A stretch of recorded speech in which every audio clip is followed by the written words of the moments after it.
Off Script with Super E recommends listener discretion, as these real but sometimes uncensored stories can be filled with mature content.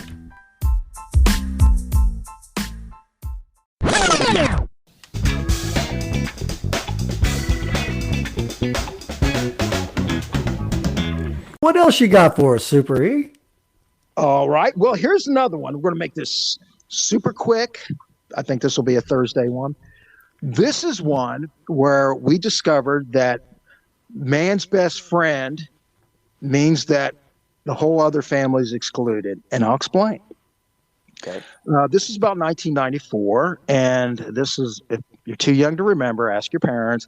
Everybody had answering machines. You remember those? They were big and bulky, like a big giant, looked like a little tape recorder, no, like a stereo system. They were some of them were so big for recording phone messages.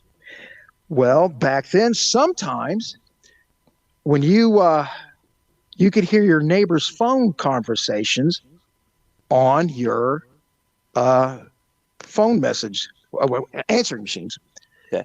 And in the hillbilly hood, we get a call from this woman, and she goes, "You guys," because she called up us narcotics guys. "You guys got to hear a tape, and I know which neighbor it is because he's so stupid."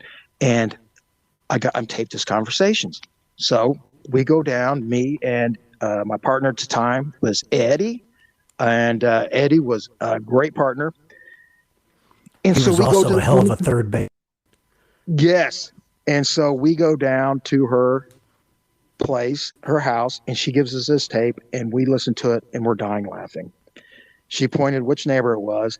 His name was Delmer, and he looked exactly like the name sounds.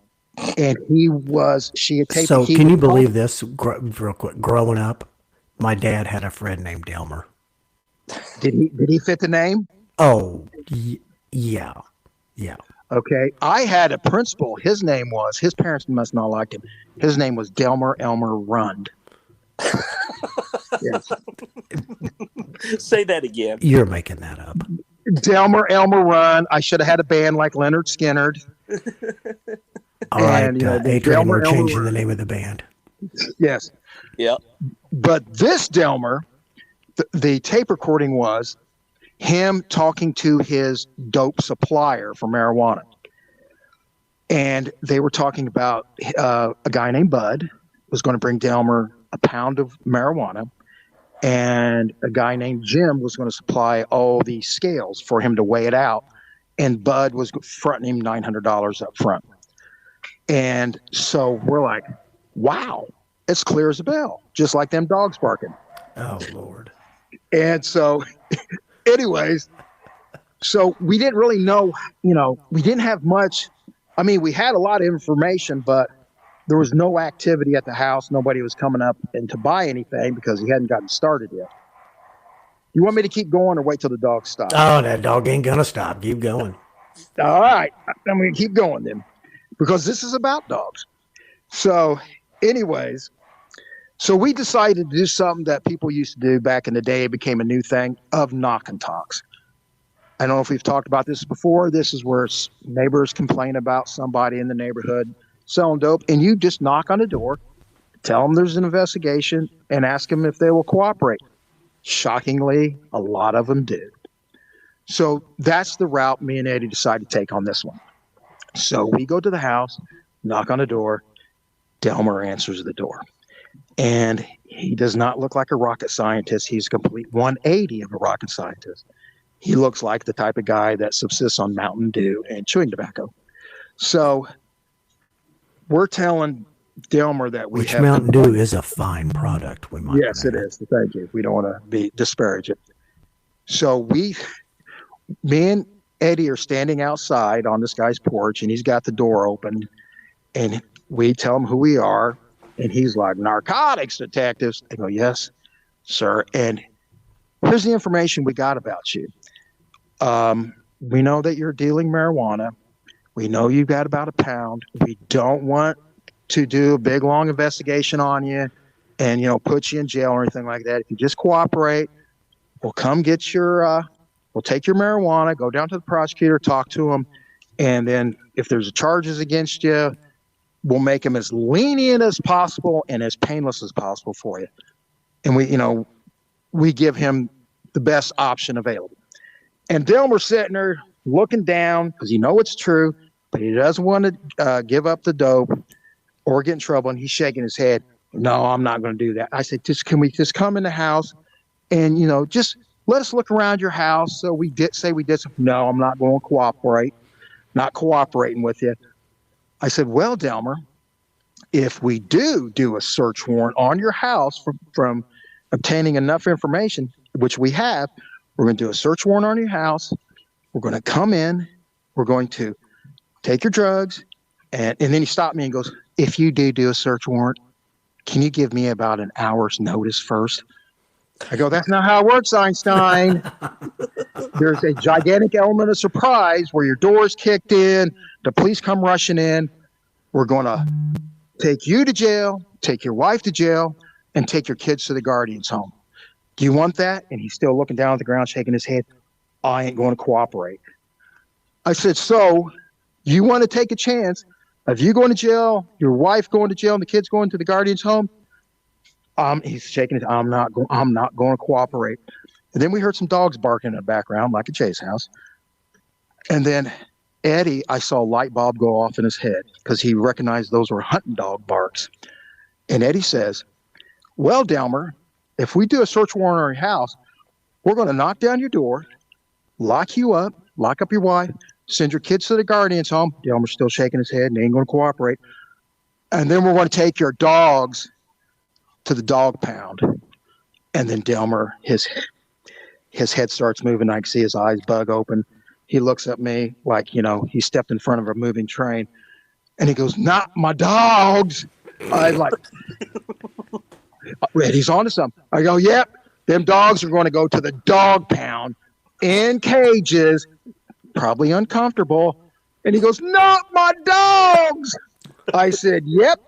And he goes, I'll cooperate. And he's like, not my dogs. And he's kind of like tearing up. And so I was like, Eddie, you're a genius. So the guy lets us in, gives us the pound of marijuana, and he goes, he says, I'll go, let me call my wife and I'll just go with you guys and get this over with. We're like, all right. So we go down there and we take him down and we lock him up for the most minimum charge for a pound of marijuana you can have. And he's in there for a couple days and he gets out and they're going to put him on work release. So we're thinking that's over with, which it essentially was. But the neighbor calls us again and goes, you have to listen to this new tape since Delmer got out of jail and was at home. So we go, okay. So we go over there. She gives us this tape. And me and Eddie go back and listen to it. And when Delmer went to jail and got out, his dope dealer, Bud, calls him on the phone. And Bud goes, Delmer, what the hell happened? He goes, man, the police just came to my house. They knew everything, Bud. They knew that you was giving me the pound of dope, $900, and Jim was supplying the scales. And the Bud goes, well, how in the hell do they know that? I don't know. And then Bud goes, did they have a search warrant? Which we did not. And Delmer goes, yeah, Bud, it was a great big one. I'm thinking they're all the same size. He goes, it was a great big search warrant.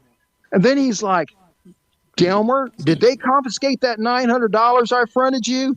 And then Delmer paused for a second. It was like, yeah, they took that money too, Bud, them motherfuckers.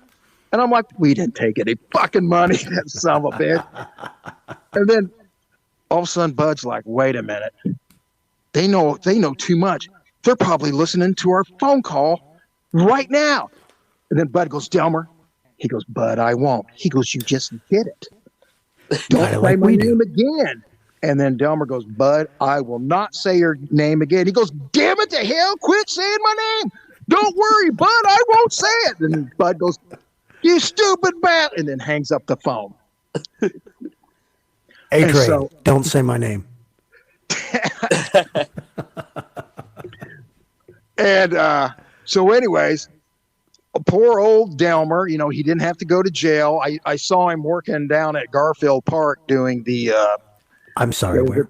the one of our parks, and he was doing that kind of like chain gang thing where they were picking up trash, and he was very friendly about it.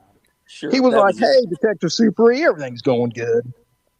So I said, "I'm glad to hear that, Delmer. Just don't be selling any more of that dope, and don't be saying Bud's name anymore."